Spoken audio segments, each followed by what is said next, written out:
Bonjour, je m'appelle Elisha et le livre que je présenterai est une bande dessinée et elle s'appelle Le syndrome de Hyde.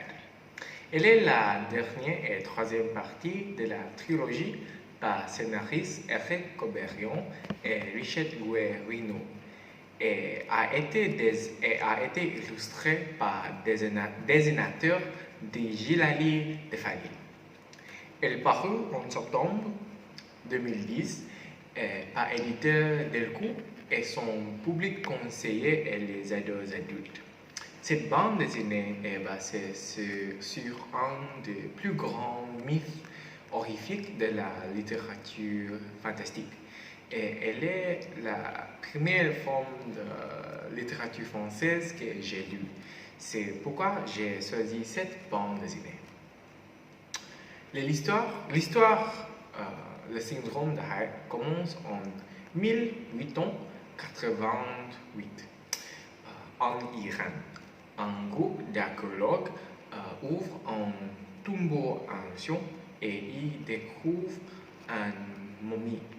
Un virus sort de la momie et attaque les archéologues. Et depuis ce jour, les virus qui habitaient la momie passent d'une personne à l'autre. Il tue sa victime et mange les corps.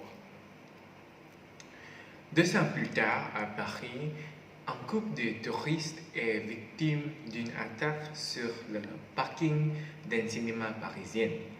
Le garçon est retrouvé mort, le visage blessé.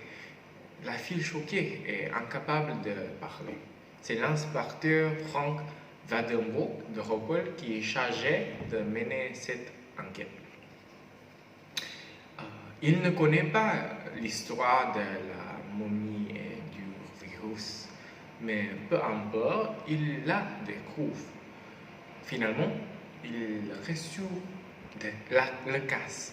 Cependant, il meurt à son tour. Et l'histoire ne s'arrête pas là. Le lecteur se demande qui sera la prochaine victime. Cependant, grâce à une journaliste, Catherine, et sa partenaire, Winston, un remède a été trouvé et tout le monde est sauvé. Voilà une bande dessinée où on peut trouver des surprises et du suspense. Des surprises et du suspense. À mon avis, la fin est très originale et inattendue. Bien que les lectures puissent être un peu confuses dans le récit, la série se termine en nous donnant toutes les réponses aux questions qu'on se posait. Le syndrome de Hyde va plaire aux personnes qui aiment les romans policiers classiques où les surnaturels jouent un rôle. J'espère que tout le monde le lira. Merci.